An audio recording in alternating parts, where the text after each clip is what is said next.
Kali ini Sobat Pramfal akan membahas materi mengenai survival pramuka. Yuk kenalan dengan kami semua. Adapun di sini daftar pembahasan yang akan kami bahas. Teman-teman, mengapa penting melakukan survival untuk anggota pramuka? Karena dalam praktiknya, survival tidak pernah lepas dari kata STOP. Kata STOP? Apa maksudnya? Untuk jawabannya, mari kita dengarkan penjelasan dari Sobat Pramfal. Kali ini Sobat Pramfal akan menjawab pertanyaan-pertanyaan dari teman-teman yang tadi.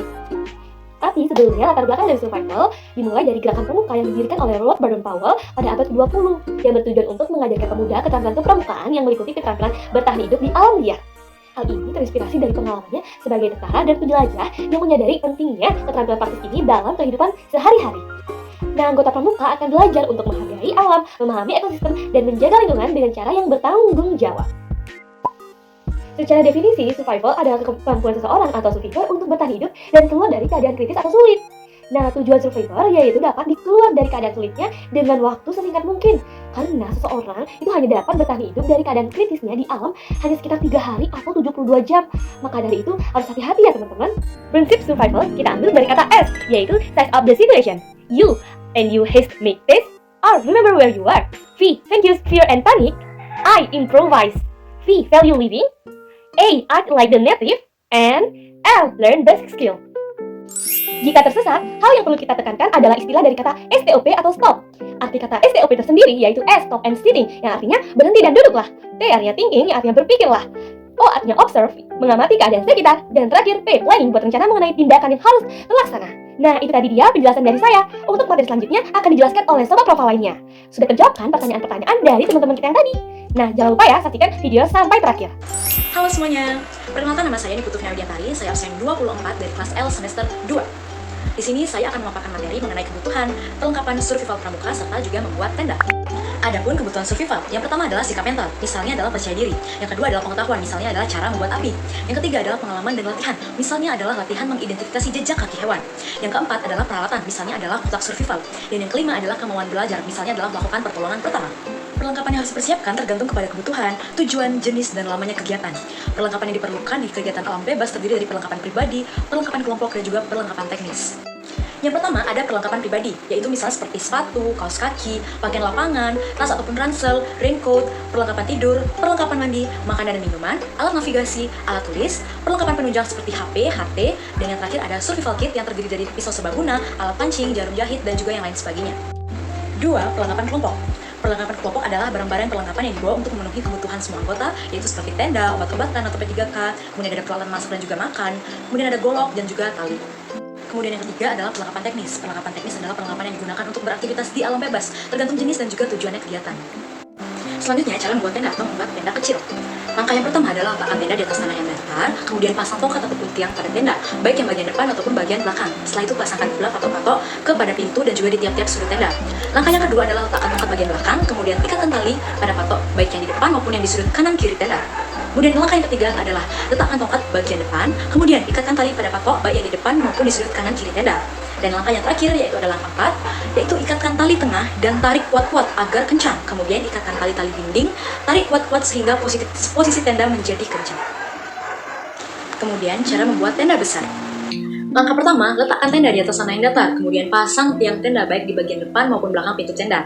Tancapkan patok pada garis tengah tenda. Kemudian untuk gambarnya bisa lihat seperti gambar di samping.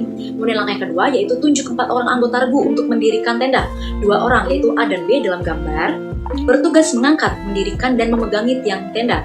2 orang yaitu C dan D dalam gambar bertugas menarik tali-tali tenda yang disiapkan. Langkah ketiga, 2 orang yaitu C dan D dalam gambar menarik dan mengikat tali pada patok tenda dengan pembagian kerja yaitu sebagai berikut bisa dilihat pada gambar. Kemudian langkah yang keempat yaitu ikatkan tali-tali dinding tenda pada patok yang telah disiapkan. Kemudian tarik kuat-kuat agar tenda dapat berdiri dengan kokoh dan juga kencang. P3K, pertolongan pertama pada kecelakaan dalam pramuka. Materi P3K Pramuka adalah untuk dapat memberikan pertolongan pertama kepada korban kecelakaan atau penyakit sebelum mendapatkan bantuan medis lebih lanjut.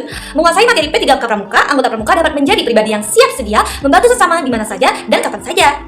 Tujuan materi P3K Pramuka, yang pertama, mampu mengenali dan menilai kondisi korban kecelakaan atau penyakit secara cepat dan tepat. Yang kedua, mampu memberikan pertolongan pertama sesuai dengan kondisi korban kecelakaan atau penyakit dengan menggunakan alat-alat yang tersedia di sekitar. Yang ketiga, mampu menghubungi pihak-pihak yang berwenang atau berkompeten untuk mendapatkan bantuan lebih lanjut bagi korban kecelakaan atau penyakit. Dan yang keempat, mampu mengatasi dan mencegah terjadinya kecelakaan atau penyakit di lingkungan sekitar. Prinsip dasar materi P3K dalam pramuka. Yang pertama, mengutamakan keselamatan diri sendiri dan orang lain dari bahaya yang mungkin timbul akibat kecelakaan atau penyakit. Yang kedua, memindahkan korban kecelakaan atau penyakit dari tempat yang berbahaya atau tidak nyaman ke tempat yang aman dan nyaman. Yang ketiga, menenangkan korban kecelakaan atau penyakit dengan cara berbicara dengan lembut, menanyakan nama dan kondisinya serta memberikan dukungan moral. Dan yang keempat, memeriksa korban kecelakaan atau penyakit secara sistematis dari kepala hingga ke kaki menggunakan metode ABCD: airway, breathing, circulation, disability, and exposure. Yang kelima, memberikan pertolongan pertama sesuai dengan kondisi korban kecelakaan atau penyakit dengan mengikuti aturan 3T: tiru, tahan, dan tindak.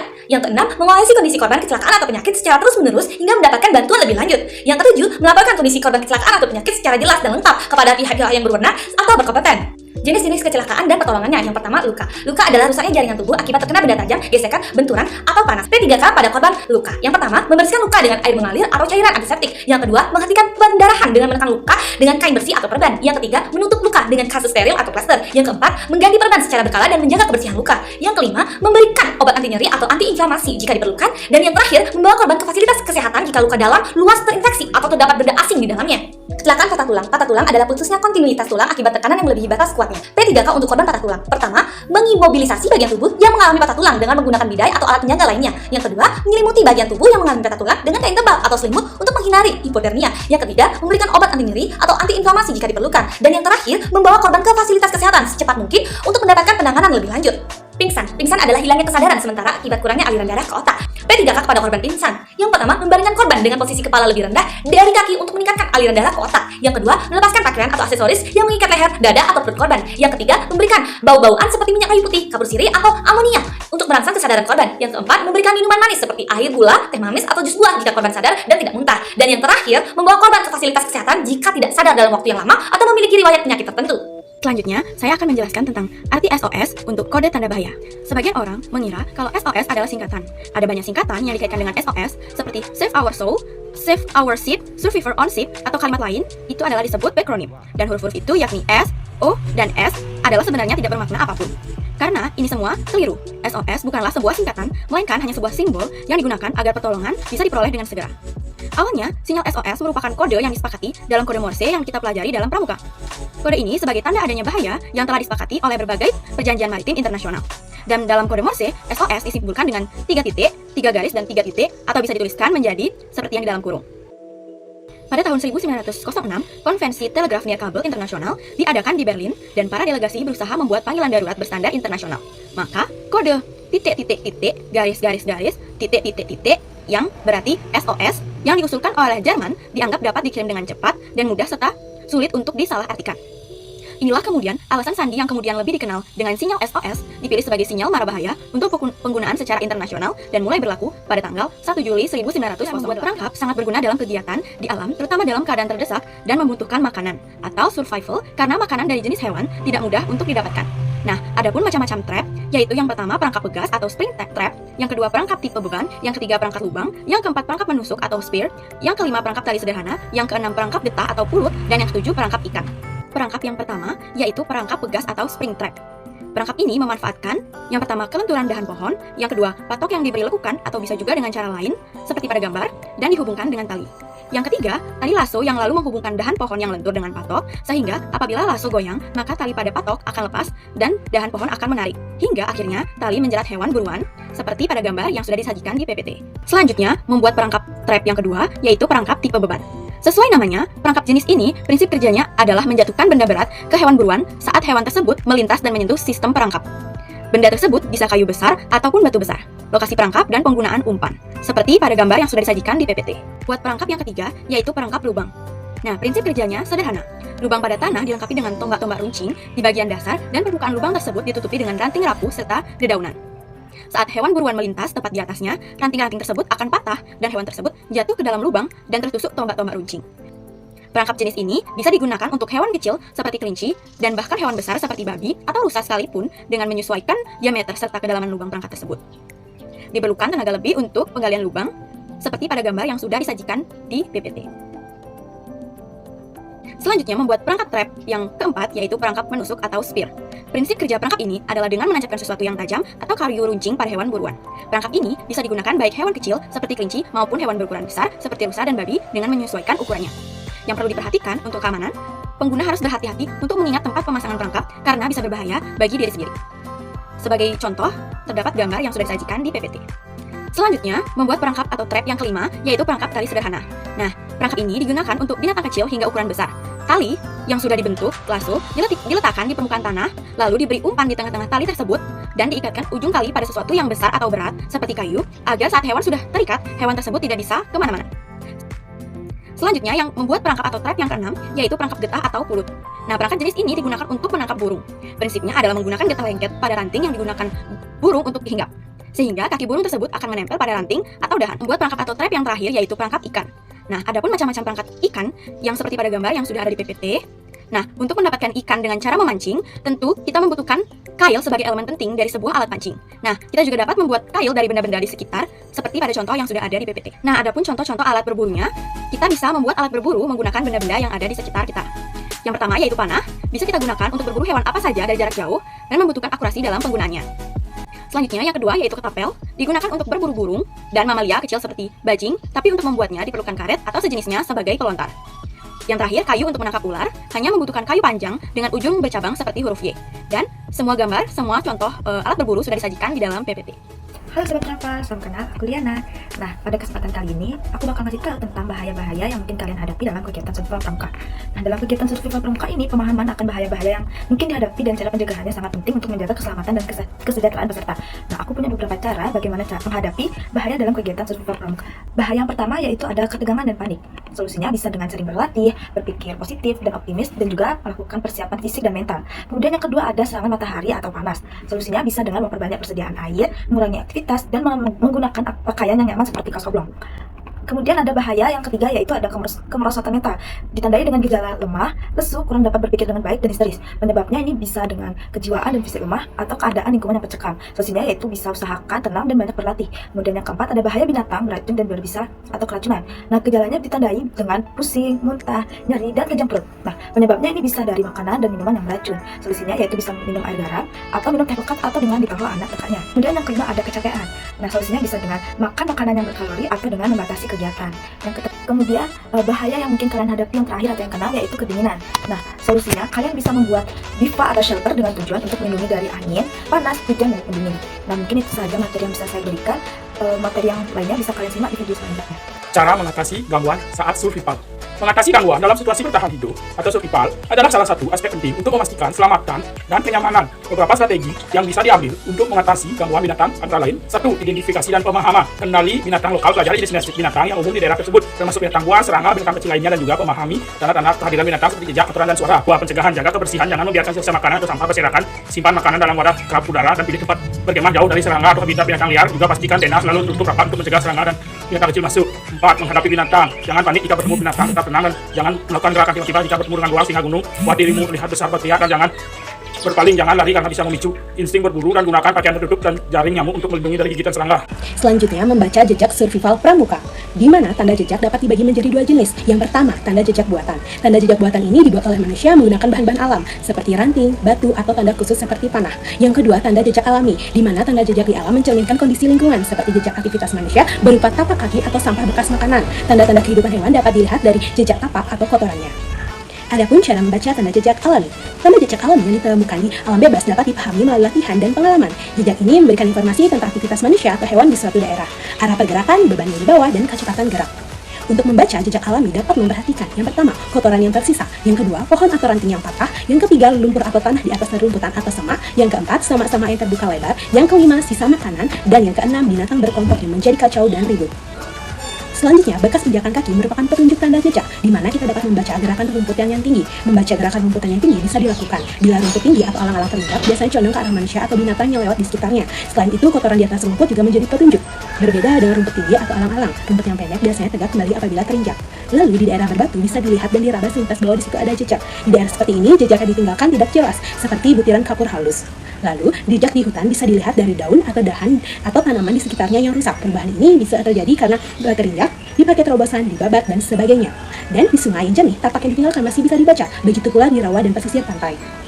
Selanjutnya, bunyian-bunyian juga dapat menjadi petunjuk tanda jejak, di mana kita dapat memperhatikan apabila ada binatang yang berkelompok seperti burung dalam hutan tiba-tiba kacau dan berterbangan, seperti ada binatang atau manusia yang lewat. Suara penduduk, deru mesin, dan suara pengeras suara menandakan dekat dengan pemukiman penduduk, pinggir jalan, dan hal ini akan dijumpai jalan setapak.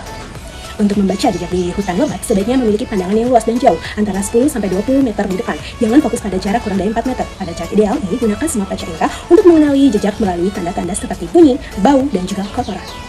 Selanjutnya, membaca jejak binatang. Untuk mengenali jejak binatang, penting untuk memahami cara mereka menjejakkan kakinya. Pada mamalia, ada 3 kategori utama yang perlu dipelajari. Yang pertama, binatang tardigrade, bergerak dengan seluruh tapak kaki hingga tumit menyentuh tanah. Contohnya ada beruang, rakun, dan landak. Yang kedua, binatang digitigrade, berdiri pada ujung jari kaki dengan tumit tidak menyentuh tanah. Contohnya ada kucing, ada anjing. Dan yang ketiga ada unguligrade, di mana berdiri pada ujung kaki. Contohnya ada rusa, kuda, dan kambing. Nah, materi selanjutnya adalah cara membuat bivak dan api unggun. Nah, apa itu bivak?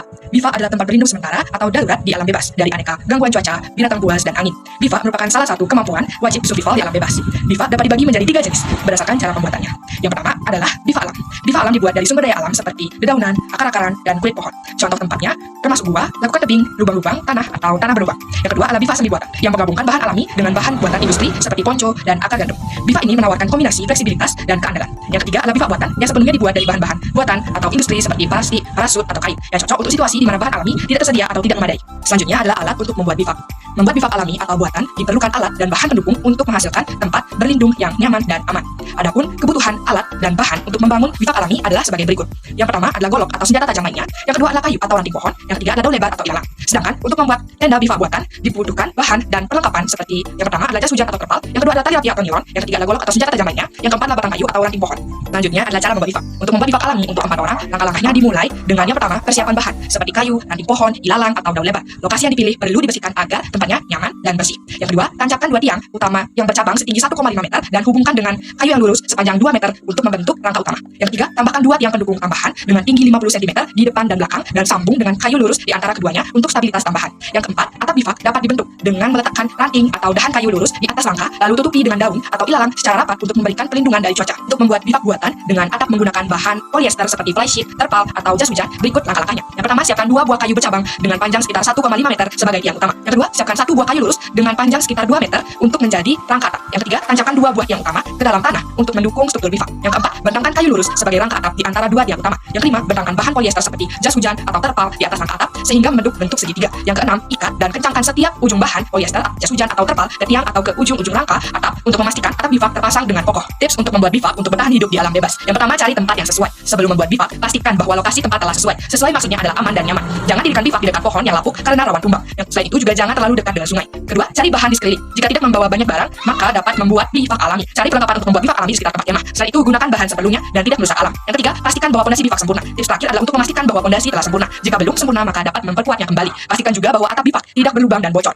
Definisi api unggun. Api unggun adalah api yang dinyalakan di luar ruangan dengan sengaja menggunakan kayu bakar, dahan atau ranting pohon, potongan kayu, atau dedaunan kering. Kegiatan ini umum dilakukan oleh anggota pramuka, pecinta alam, dan peminat kegiatan alam lainnya saat berkemah atau beraktivitas di alam terbuka. Asal-usul kata api unggun berasal dari kata api yang bermakna agni, geni, bromo, latu, dan unggun yang merujuk kepada tumpukan atau onggokan kayu. Secara simbolis, api unggun memiliki makna yang dalam. Api yang berkobar-kobar mewakili semangat yang membara. Panas dari api unggun juga melambangkan kekuatan, sementara cahayanya menunjukkan petunjuk persaudaraan dan persatuan di antara para peserta kegiatan. Fungsi dari api unggun yaitu yang pertama, alat penghangat ketika dingin, yang kedua, alat penerangan ketika gelap gulita, yang ketiga, alat pengusir binatang buas di hutan, yang keempat, alat ketentraman dan kegembiraan. Cara membuat api unggun. Yang pertama, pilih lokasi api unggun. Pastikan tidak ada larangan untuk menyalakan api unggun di tempat berkemah. Cari spot bekas api unggun yang aman jika ada. Jika tidak, buat lubang di tanah. Pastikan lokasi berjarak minimal 5 meter dari tenda dan pepohonan. Gunakan batu-batu besar sebagai pembatas di sekeliling lubang agar api tidak menyebar. Yang kedua, kumpulkan bahan bakar. Cari suhu kering, rumput kering, ranting kecil, dan potongan kayu bakar seukuran pergelangan tangan di sekitar area perkemahan. Tumpuk semua bahan bakar di atas lubang api unggun. Yang ketiga, menyalakan api unggun. Susun bahan bakar di tengah lubang agar api tidak menyebar. Nyalakan dengan korek api atau pemantik lainnya. Tambahkan kayu bakar bertahap mulai dari yang kecil saat api mulai berderak. Yang keempat, memadamkan api unggun. Biarkan api padam secara alami atau aduk bara api yang tersisa dengan tongkat panjang. Pastikan semua bara api padam sepenuhnya sebelum meninggalkan lokasi. Tuangkan air ke atas sisa bara api untuk memastikan api benar-benar padam. Tutup bekas api dengan daun untuk mencegah kebakaran. Halo semuanya, perkenalkan saya Rafiza Mafira dan mari kita belajar mengenai macam-macam makanan dan minuman dalam survival. Ketika kita sedang berusaha menyelamatkan diri dari keadaan kritis, kita perlu mengetahui macam-macam makanan dan minuman dalam survival agar selamat. Mari belajar. Makanan saat survival meliputi patokan memilih makanan, tumbuhan yang dapat dimakan, ciri-ciri jamur beracun, binatang yang bisa dimakan, dan binatang yang tidak bisa dimakan. Yang pertama, yaitu patokan memilih makanan, yaitu makanan yang dimakan kera juga bisa dimakan manusia.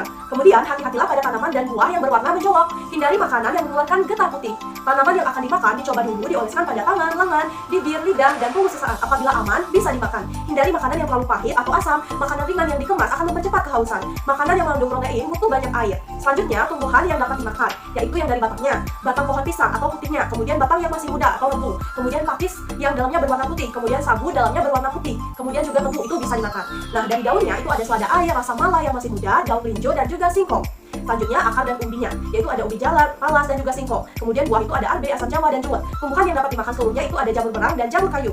Nah, untuk materi ini diperhatikan ya teman-teman, harus waspada. Ini adalah ciri-ciri jamur beracun, yaitu mempunyai warna mencolok, kemudian baunya tidak sedap. Bila dimasukkan ke dalam nasi, nasinya akan menjadi kuning. Sendok menjadi hitam bila dimasukkan ke dalam masakan. Bila diraba, mudah hancur, punya cawan atau bentuk mangkok pada bagian pokok batangnya. Tumbuhan dari kotoran hewan, kemudian mengeluarkan getah putih.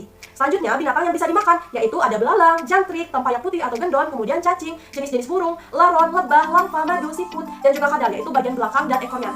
Itu bisa dimakan. Kemudian ada katak hijau dan juga ular. Namanya ular ini sepertiga bagian tubuhnya yang ada di tengahnya, serta binatang lainnya. Baiklah, mari kita perhatikan ini adalah beberapa binatang yang tidak bisa dimakan, yaitu yang mengandung bisa, seperti contohnya lipan dan kalajengking. Kemudian mengandung racun itu ada penyu laut, mengandung bau yang khas itu sigu, itu tidak bisa dimakan ya teman-teman. Baiklah, selanjutnya kita akan belajar mengenai minuman saat survival. Seseorang dalam keadaan normal dan sehat dapat bertahan sekitar 20-30 hari tanpa makan, tapi orang tersebut hanya dapat bertahan hidup sekitar 3-5 hari tanpa minum. Jadi mari perhatikan air yang tidak perlu dimurnikan, yaitu yang pertama ada air hujan, tampung dengan ponco atau daun lebar dan dialirkan ke tempat penampungan. Yang kedua ada air dari tanaman rambat atau rotan, potong setinggi mungkin lalu potong pada bagian dekat tanah. Air yang menetes dapat langsung ditampung atau diteteskan ke dalam mulut.